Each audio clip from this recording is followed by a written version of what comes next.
Hi guys, मैं हूं ज़ैद बाजा और आप देख रहे हैं ज़ैड स्टूडियो। गाइस, आज की इस वीडियो में मैं आपको मैथमेटिक्स क्लास 9 चैप्टर नंबर 1 की एक्सरसाइज नंबर 1.1 की क्वेश्चन नंबर 1, 2 एंड 3 के ऑल पार्ट्स यानी कि तमाम यूज करवाऊंगा। गाइस, ये वीडियो आपके लिए बहुत ज़्यादा फायदेमंद होने लगी है। चलो आते हैं हम अपनी वीडियो की तरफ।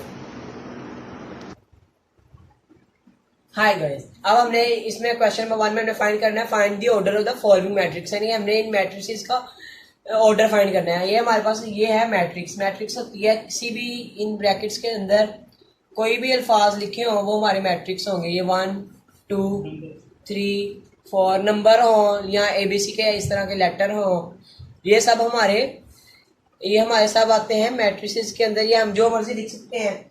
ये एज ए एग्जांपल मैंने आपको दिखाया है। तो ये हमारे पास होती है मैट्रिक्स।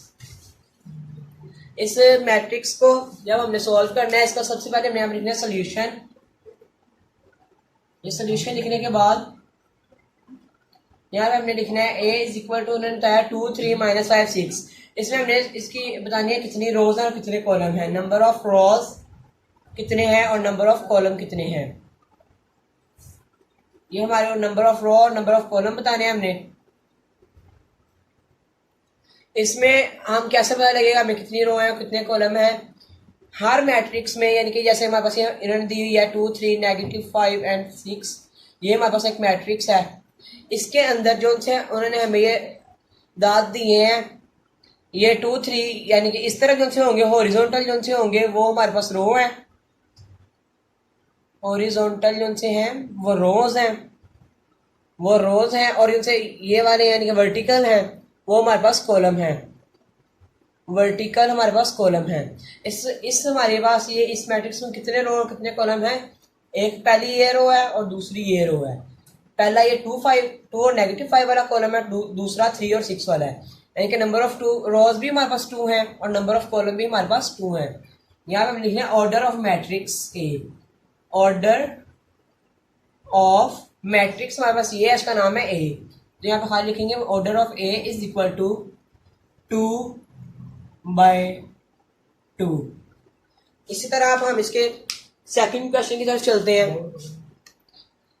ये रेज कर देते हैं क्योंकि हर क्वेश्चन में हेडिंग्स यही आनी है और ये पर क्वेश्चन चेंज कर लेते हैं हम।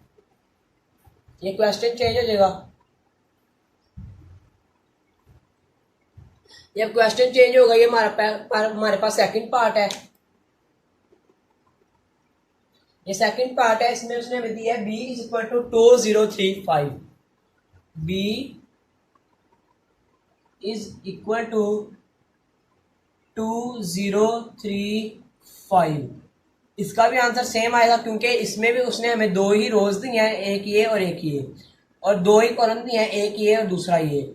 यहाँ पे हम लिखेंगे नंबर ऑफ रोज भी हमें 2 है और नंबर ऑफ कॉलम भी हमारे पास 2 है। इस चीज का ऑर्डर भी है 2/2। इसी तरह हम क्वेश्चन नंबर 3 की तरफ बढ़ते हैं। उसमें वो कह रहा है c is equal to 2 4। c is equal to 2 4। यहाँ पे हमने करना है c इज इक्वल टू 2 4। यहाँ हम अपना क्वेश्चन लिख देंगे और यहाँ पे उसकी हेडिंग भी चेंज कर देंगे। हम थर्ड क्वेश्चन कर रहे हैं 1 2 3। c इज इक्वल टू हमारे पास आ रहा है 2 4। ये हमारे पास 2 4 है। इसमें हमारे कितनी रो उन्होंने दी है, एक ये हमारे पास सिर्फ एक ही रो है। और इसमें कॉलम हमारे पास कितने हैं, वर्टिकल कितनी लाइन बन रही है, एक ये वाली बन रही है, दूसरी ये वाली। इसमें हो जाएगा 2 कॉलम 2। यहाँ पे हमने आंसर हमने पिछले का लिखा हुआ है, सॉरी। ये हमारे पास एक रो बनी है क्योंकि ये एक है और ये 2 कॉलम बने हैं। एक रो और 2 कॉलम यहाँ पे लिख देंगे 1 2। इसका ऑर्डर हमारे पास बनेगा 1/2। और इस बात का ध्यान रखना है कि कभी भी आपने रोज हमेशा यहाँ पे जब ऑर्डर लिखना है उसमें हमेशा पहले रोज लिखनी है। अगर पहले यहाँ पे आप 2/1 लिख देते हैं तो आपका क्वेश्चन गलत हो जाएगा। इसके बाद हम क्वेश्चन नंबर 4 की तरफ बढ़ते हैं। डी, ये हमारे पास डी है।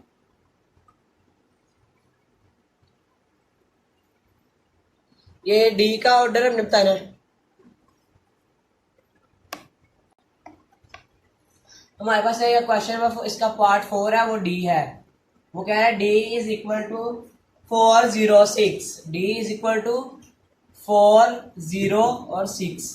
ये हमने इसका ऑर्डर फाइंड करना है। इसका ऑर्डर किस तरह फाइंड करेंगे, जैसे हमने पहले ऑर्डर फाइंड किए हैं, 1 रो 2 रो 3 रो, इनके हमारे पास नंबर ऑफ रोज आ रहे हैं 3, जबकि नंबर ऑफ कॉलम हमारे पास एक ही है, 1 कॉलम और 3 रो। इसका हम क्या लिखेंगे, ऑर्डर इसका हम लिखेंगे order of D is equal to 3/1, 3/1।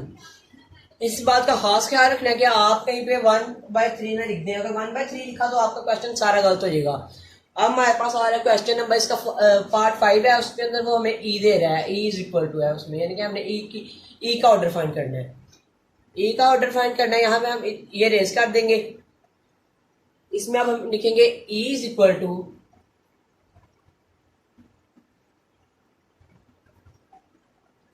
To है A B C D E F. इसका हमने फाइंड करना है number of row and number of column. Order इसका फिर फाइंड करेंगे, ऑर्डर ऑफ ई लिखेंगे यहाँ पे इज इक्वल टू, ये आएगा A D 1 row, B E 1 row, C F 1 row, और ये 2 कॉलम, यानी कि इसका आएगा 3 rows 2 column is equal to 3/2। अब हमारा ये 5 वाला पार्ट भी इसका कंप्लीट हो गया।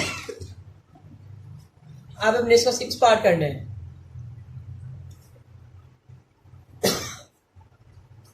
अब एक दो सारा रेस काट ले ताकि थोड़ा साफ हो जाए, बोर्ड ना ऐसा गंदा होने लग गया है। ई के बाद हमारा 6 पार्ट में उसने दिया है F is equal to 2, F is equal to 2। इसको हमने सोल्व करना है। इसको जब सॉल्यूशन इसके हम करेंगे तो इसमें हम सबसे पहले लिखेंगे number of rows is equal to, और यहाँ पे नंबर ऑफ कॉलम, और नीचे लिखेंगे order of F is equal to number of rows हमारे पास कितनी है, यहाँ पे सिर्फ 1 रो है, यानी कि यहाँ पे हम लिख देंगे number of rows is equal to 1, और कॉलम भी एक ही बन रहा है, यानी कि अगर यहाँ पे कॉलम एक बन रहा है तो कॉलम की जगह पे 1 लिख देंगे। नंबर ऑफ रो और नंबर ऑफ कॉलम सेम है तो यहाँ पे हम लिख देंगे 1/1। अब हमने इसका करना है क्वेश्चन नंबर 6, पार्ट नंबर 6 करेंगे। उसमें उसने हमें जी दिया हुआ है, यह जी है हमारे पास, जी की वैल्यू है 230, जी इज इक्वल टू 230 123 245।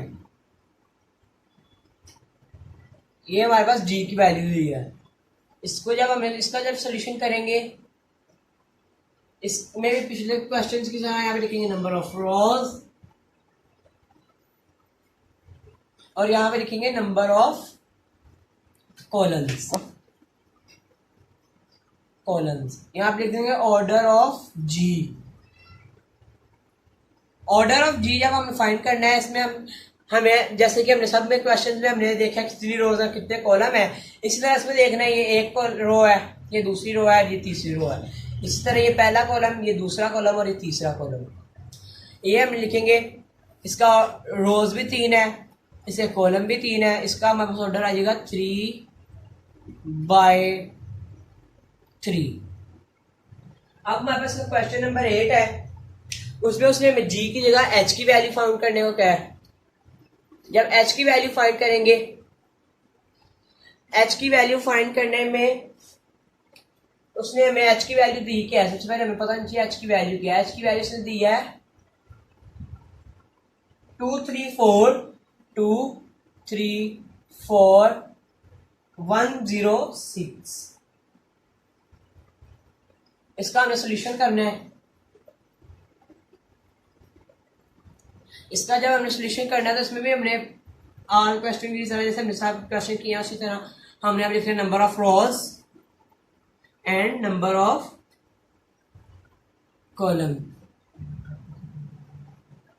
कॉलम्स, और यहाँ पे हम लिखेंगे order of H is equal to, अब हमने देख रहे हैं इसमें कितने रोज हमें नजर आ रही हैं, एक ये रो है, दूसरी ये रो है, और कॉलम, एक कॉलम ये है, दूसरा कॉलम ये है, तीसरा कॉलम ये है। इस तरह हमारे पास आ रहे हैं 2/3, यानी कि इसका रो हमारे पास 2 आई है, कॉलम हमारे पास 3 आए हैं, और इसकी एच आया है हमारे पास 2/3, यानी कि हमारे पास एच का जो सा आया ऑर्डर वो है 2/3। जैसा कि स्टूडेंट्स आप देख सकते हैं हमारा क्वेश्चन नंबर 1 कंप्लीट हो गया है। अब इसे हम रेज करेंगे और हमने अपने क्वेश्चन नंबर 2 की तरफ आहिस्ता आहिस्ता बढ़ते हैं। ये हमने क्वेश्चन नंबर 2 यहाँ पे फाइंड देखना है कि उसने हमें क्वेश्चन नंबर 2 में क्या कहा है, और हम वो क्वेश्चन करने की तरफ बढ़ते हैं। स्टूडेंट्स ये बहुत इजी है। ये हमें क्वेश्चन नंबर 2 में कह रहा है, वो हमें क्वेश्चन नंबर 2 में कह रहा है विच ऑफ द फॉलोइंग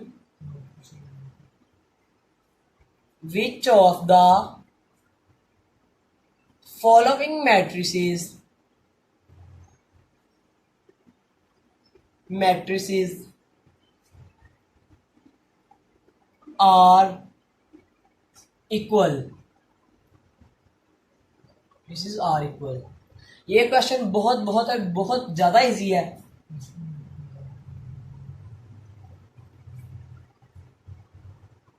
ये इसमें हमने वो हमें कह रहे हैं which of the following matrices are equal. इसमें हमने सबसे पहले सारे जितने उसने मैट्रिसेस देंगे मैट्रिक्स, उसको हमने, जिसको पहले हम ऊपर लिख लेंगे सोल्यूशन। सबसे पहले हम लिखेंगे यहाँ पे a इज इक्वल टू 3, उसने सेकंड पे दिया b is equal to 3 5, c is equal to 5 - 2, 5 - 2, d is equal to 5 3, d is equal to 5 3, e is equal to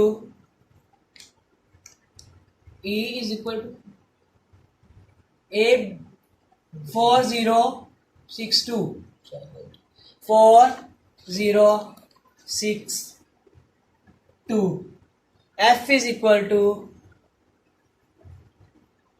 2 6, g is equal to 3 - 1 and 3 + 3, h is equal to 4 0 6 2, i is equal to, अब आप परेशान हो रहे होंगे कि sir ने सारी जगह तो मैंने यहाँ पे इस सवाल लिखने में लिख दिया है, ज़ाया कर लिया, तो अब इसका आंसर कहाँ लिखूंगा? इसका आंसर बहुत बहुत बहुत ज़्यादा छोटा है। j is equal to 2 + 2, 2 - 2, 2 + 4 and 2 + 0। हाँ, ये वाला क्वेश्चन आपको एज अ एमसीक्यूज भी आ सकता है, तो ध्यान से इसको प्रिपेयर करना है, मगर बहुत ज्यादा इजी क्वेश्चन है ये। अब वो हमें कह रहा है इनमें से कौन कौन सी मैट्रिसेस, यानी कि कौन कौन सी मैट्रिसेस ऐसी है जिनसे एक दूसरे के इक्वल है, एक दूसरे के बराबर है। अब जैसा कि उसने हमें दिया है a is equal to 3, a बराबर है 3 के। जैसा कि यहाँ पे हमें b नहीं है, b इज इक्वल टू 3 और 5 है, यानी कि b a के इक्वल बिल्कुल भी नहीं है। और हम b को छोड़ के c चेक करेंगे, c इज इक्वल टू 5 - 2, जब 5 माइनस होगा 2, इसका आंसर आ जाएगा 3। c is equal to 5 - 2 is equal to 3। इसको ऐसा हम ऐसे भी लिख सकते हैं, c इज इक्वल टू 3 भी लिख सकते हैं। इस वजह से हमने अपने यहाँ पे आंसर में लिख देना है, ये नीचे हम आंसर लिखेंगे, आंसर में हम लिखेंगे a is equal to c, a हमारे पास c के इक्वल है। आगे हमने b चेक करना है, ये b में 3 और 5 है। अब आपने सबको देखना है 3 5 कौन कौन से है। 3 5 हमारे पास है i वाला, यानी कि 3 और 3 + 2, यहाँ पे हम इजीली चेक कर सकते हैं 3 और 3 + 2 इज इक्वल टू आ जाएगा 3 और यहाँ पे 5, ये हमारे पास एक मैट्रिक्स वो बन जाएगी।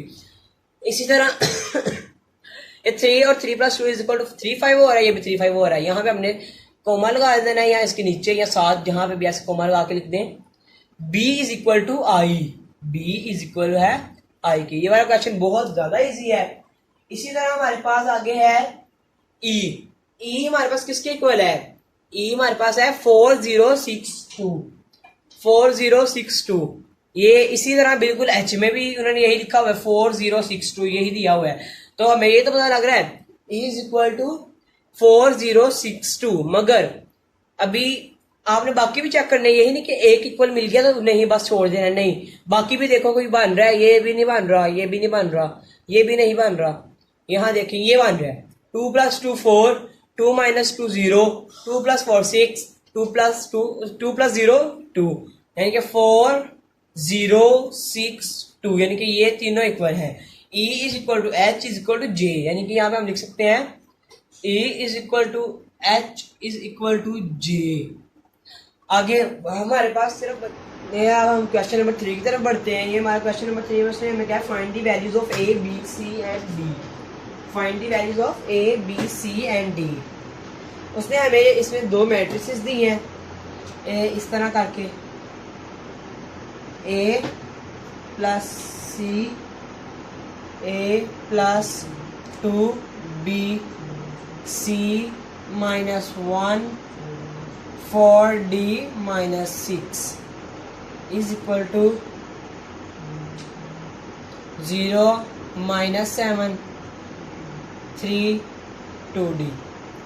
इसको हमने सोल्व करना है। इसको हमने सबसे पहले इक्वेशन का नाम दे देना है, यानी कि जैसे कि हमने यहाँ पे फर्स्ट पे ये लिखी है, यहाँ पे ये फर्स्ट लिखी है, ये हमारे सबसे पहले इक्वेशन का नाम आएगा। यहाँ पे ये हमारे पास A + C is equal to 0 हमारे पास इक्वेशन 1 है।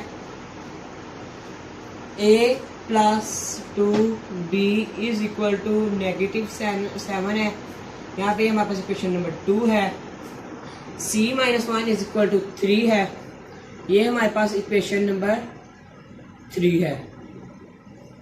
और 4D - 6 is equal to 2D हमारे पास इक्वेशन नंबर 4 है। हमने इन सबको इक्वेशन का नाम दे दिया है, यानी कि इसको मैंने इसके इक्वल कर दिया, इसको मैंने इसके इक्वल किया, इसको मैंने इसके इक्वल किया, जबकि इसको मैंने इसके इक्वल किया है। स्टूडेंट बहुत इजी क्वेश्चन है। सबसे पहले हमने इसमें इक्वेशन 3 को इस्तेमाल करना है, क्योंकि इसमें हमारे पास एक और ऐसी रकम है जिसके साथ प्लस माइनस और वो 1 2 में है, यानी कि C - 1 इज इक्वल टू 3 है। इसको हमने यहाँ लिखेंगे by using equation number 3, by using equation by using, ये हमारे पास ऐसी रकम है जिससे हम कोई भी यानी कि वैल्यू फाइंड हो सकती है, by using equation number 3, by using equation 3। अब हमने यहाँ पे इक्वेशन 3 को यूज करते हुए इसको सॉल्व करना है। हमारे पास ये है बाय यूजिंग इक्वेशन 3, हमारे पास equation 3 C - 1 is equal to 3 है, ये C - 1 इज इक्वल टू 3 है इक्वेशन नंबर 3। इसको हम सॉल्व करेंगे, यहाँ पे आएगा C इज इक्वल टू 3। अब आप कहेंगे इक्वल टू 3 क्यों किया, यहाँ पे हमारे पास नेगेटिव टर्म में -1 है, इस तरफ आगे पॉजिटिव हो जाएगा और ये पॉजिटिव 1 आ जाएगा, और यहाँ पे हमारे पास C की वैल्यू निकल C इज इक्वल टू 4। इसको आप इस तरह हाईलाइट कर दें। अगर आपका क्वेश्चन ऊपर से गलत हो और नीचे से आंसर ठीक हो, ज्यादातर हाईलाइट की वजह से टीचर को पता नहीं लगता और वो आंसर देख के आपका आंसर करेक्ट कर देता है, क्वेश्चन सही कर देता है। मगर कोशिश करनी है क्वेश्चन आप करें भी ठीक ही। उसके बाद हमने यहाँ पे लिखना है by using equation number 1, equation 1।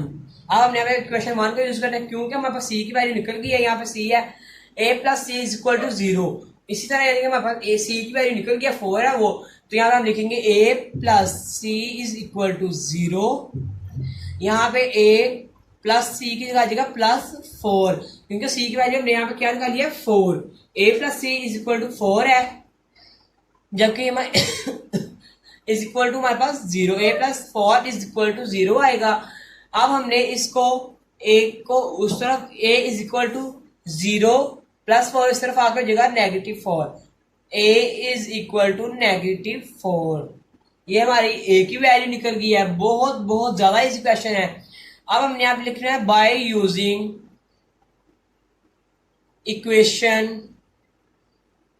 2, मसावात 2 को इस्तेमाल करते हुए, ये A + 2B is equal to -7, A + 2B is equal to -7। ये बहुत ज्यादा इजी है। यहाँ पे हमने सबसे पहले लगानी है A की वैल्यू। A की वैल्यू हमारे पास यहाँ पे हमने ऊपर यहाँ पे फाइंड की है, ये A की वैल्यू हमारे पास, A की वैल्यू हमारे पास आई है -4। आगे हमने इसी तरह ऊपर से डाल देना 2B इज इक्वल टू -7। इसको हमने जब उतारा है, यहाँ पे आएगा +2b है तो खाली 2b लिखेंगे, क्योंकि किसी रकम के पीछे ना कोई साइन हो तो वो हमेशा पॉजिटिव ही होता है। 2b इज इक्वल टू -7, -4 इस तरफ आके लिखा +4। इसी तरह 2b इज इक्वल टू -3, जबकि यहाँ पे आ जाएगा b is equal to -3/2। Sorry, थोड़ी स्पेस का मसला हो रहा है। -3/2, ये हमारे पास आ गई b की वैल्यू। जब यहाँ पे हमने c की वैल्यू जबकि हमने पहले निकाल ली हुई है, यहाँ पे अब आएगी हमारी वैल्यू d की। d हमारे पास क्या है, 4d - 6 is equal to 2d। ये हमारे पास इक्वेशन 4 है, 4d - 6 is equal to 2d। यहाँ पे हमने मुझे ऊपर लिखना है, ये भूल गया था, by using equation number 4, by using equation 4 IV 4d में से माइनस ये पॉजिटिव 2d इस तरफ ले आएंगे और -6 उस तरफ ले जाएंगे। 4d - 2d is equal to -6 है, तरफ जाकर पॉजिटिव 6 हो जाएगा। ये जब 4d में से 2d निकलेंगे तो 2d बचेगा, पॉजिटिव का बचेगा क्योंकि यहाँ पे पॉजिटिव 4 था, is equal to 6। d is equal to 6 आ जाएगा, क्योंकि यहाँ पे ये मल्टीप्लाई हो रहा है d2। यहाँ पे हम इस तरह भी लिख सकते हैं, मगर हमारा आंसर ज़्यादा सही है। यानी कि बुक के हिसाब से अगर आना है तो ये हमारे पास 2 यहाँ पे इजाफी है, ये मल्टीप्लाई हो रहा है इसके साथ, इस तरफ ला के हम इसको डिवाइड कर देंगे। 2 1 2 3, d is equal to 3। Guys, अगर आपको मेरी वीडियो पसंद आए तो हमारे चैनल को, मेरी वीडियो को लाइक और हमारे चैनल को सब्सक्राइब करना मत भूलिएगा, और सब्सक्राइब के बटन के साथ बने हुए बेल आइकन को दबाना ना भूलिएगा, ताकि हर नई मेरी वीडियो का नोटिफिकेशन जल्द से जल्द आप तक पहुंच सके। शुक्रिया।